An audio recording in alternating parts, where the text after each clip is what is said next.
It's the AK Option Trader back at you again with another look at some stock charts and some market talk and analysis to see if we can figure out where this thing is going this week. So let's get to her. Well, we're going to start out with the VIX like we always do. If you recall, we jump back here, and I keep showing this. This is for people who are new. I've been watching this VIX for a while, and I noticed this area here where we got range bound before we took off. Came back down here, and it looked to me like we were setting them to do the same type of thing, and it looked like every time we hit around the 16 area, we had a pretty nice bounce. 16 up, 32, all the way down near 16, back up to near 40. Looks very, very similar. We hit down here, nice move up. We hit down, even went a little below 16, had that real huge day, that flash drop or flash fall, whatever they call it, and then back down. So if we come back, that's kind of what those are at. I just had people ask me what that's square about or why I have this here. That's why I have this here. Just kind of keep an eye on it, kind of track the range a little bit easier, make it much visually easier, I guess I should say. So you can see where we're at. You know, I'm not messing around with this. We're just right back in it again. Gap down, gapped up on Friday, rallied up, and of course we sold off halfway through the day. I hope you were able to get some of that action on Friday, looking for that strong move near the end of the day, which was expected with such a big down day. The VIX has definitely increased hugely off the 16.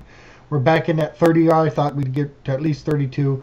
Doesn't surprise me we got up to 43. And I think we're probably going to head back down nice and slow. You know, maybe come down halfway, have another jump, do that type of thing there, down and up, down and up. But I think over the next few months we may test 16. If not, if we've replaced a new bottom around here, which is certainly possible, if we replace a new bottom down here and start taking up again, this volatility is going to increase and it's going to stay up just like we've been looking for, just like I said. We're going to see increased volatility. The news is going to continue to move this market. Action is going to continue to move this market.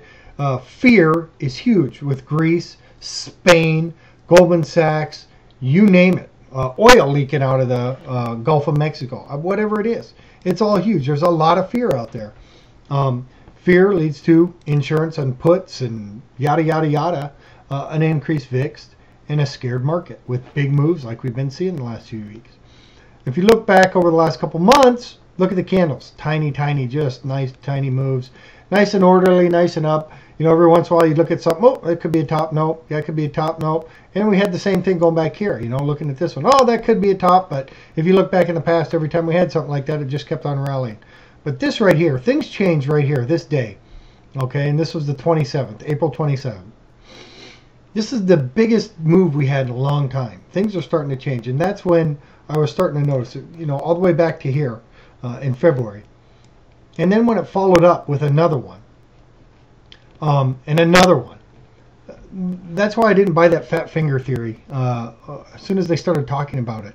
You know, I was, oh, well, that's what happened. That's what. But after you start thinking about it and you start looking around, you notice that things have been changing prior to that. So April 27th, about that time, this market really started to act different. Okay, the volatility started to increase. The candles started getting bigger. The moves were getting bigger, and it's continued. Even these doji candles had big highs and lows. I mean, this right here, the open was 10,780, and the high of the day was 10,874. Okay, so I think this volatility is here to stay for a little while, is what I'm trying to say. You can see here's the Dow. We're looking at the Dow right now. I got a nice break of the support. And I think the next logical support I'm going to be looking at is the 200 moving average. The Bollinger Band starting to widen out, getting ready for a big move down. All right, you've got your crossing coming with the 20 moving average, getting ready to cross beneath again of the 50. And I think the 200 makes sense to me. Of course, right down this area, 10.4, right in that area, we could obviously see some more support. Had a pretty big down day Friday and pretty decent volume for a Friday too. But you can see a stall out 1040 and then maybe looking all the way down to 200. Now that goes against what I saw on the VIX, but if we look at the charts, like I said, the VIX could hold up where it's at and we could see a pop. But looking at the stock charts, and here's the SPX, we're going to go through these kind of quickly because it looks very much the same. You've got some possible support areas along the way, but the 200 moving average just seems to make sense to me. And if so, it'll be the first retest of the test of the 200 since last July, which I also think is significant. If you look at the NASDAQ, it's the same thing. you've got this support line here, which was blown out by that big drop day, so I wouldn't even count that. And I actually think this might offer a little bit more support. I think if we test this, it might hold up and we might see a bounce off of it, which will also suck the Dow and the SPX up with it at the same time.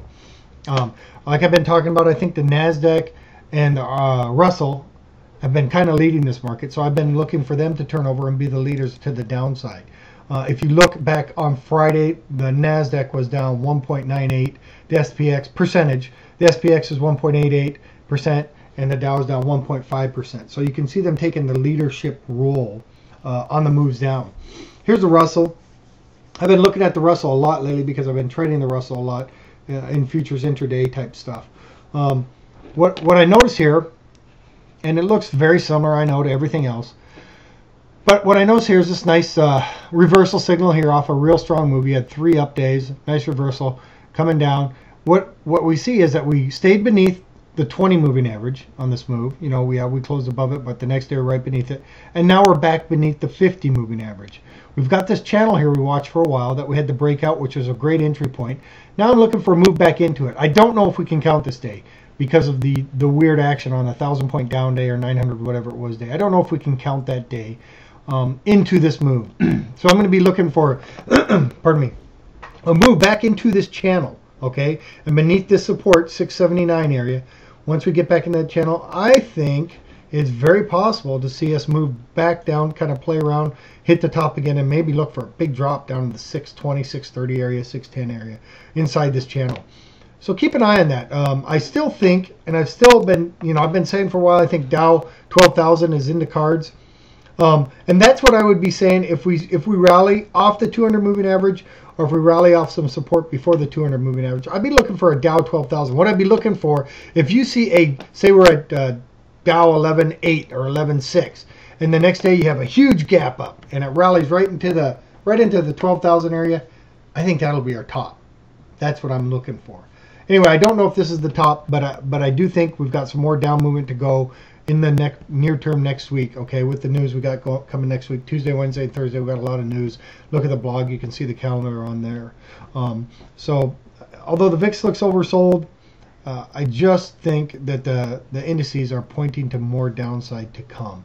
And that's the way I'm going to be leaning. Obviously, we could have 1 or 2 up days, but this is the first time we had the 2 down days in a row. I talked about on the blog, we went down, up, and now we've got 2 down days in a row. Things are starting to turn over a little bit, and I think we're going to see more of it. Let's look at some some stock charts, shall we? All right, let's start with TPX. This is one I've talked about in the past.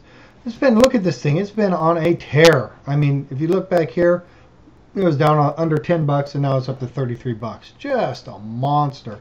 It's had a few pullbacks along the way, and now I think we're in for another one. This one looks a little different to me, though. Looks a lot more bearish, and this could signal a top. If you look back, if I pulled this thing back to, say, a 5-year daily chart, you can even see it on the weekly there. You can see this resistance up here. So it's near meeting a long-term resistance from September of 07, okay? So it's come back up near there. It could have one more push up in here, but I'm going to have set my alert. If we get near 37 at all, 36.50, something in that area, move back up into there. I think it's going to be a great short opportunity for a nice drop. And then I'm going to look for another rally back up into it. So this is a good long-term play. TPX is the ticker symbol. I've been told I say it too fast sometimes, so I'm trying to slow down. HAL is the next one. Halliburton. I just like this because it's staying beneath the 200 moving average. Came up, rallied, couldn't really take it out, and now it looks like it's heading down. You can see an inside day here. If we get an inside day in here, to me that's a great short opportunity. That's what I'd be looking for anyway. XTO is another one. Another 200 moving average. Watch this. It's testing this 200 moving average a lot. You can see it bounce hard off of it before, and it hasn't done that this time. It tried to bounce, failed to bounce, and when it does that and makes another smaller bounce, I think that's usually a great short opportunity. So watch the 200 moving average there. We only got time for one more. TRV, Travelers Companies. Same thing. I just saw this resistance at 50.83. and it looks like it's having a hard time getting above there. It stayed beneath there for 1, 2, 3, 4, 5, 6, 7, 8, 9, 10 days, and I think it's not going to be able to break above. So I think it's going to get beneath the 200 moving average, hit the support, and probably keep on going down.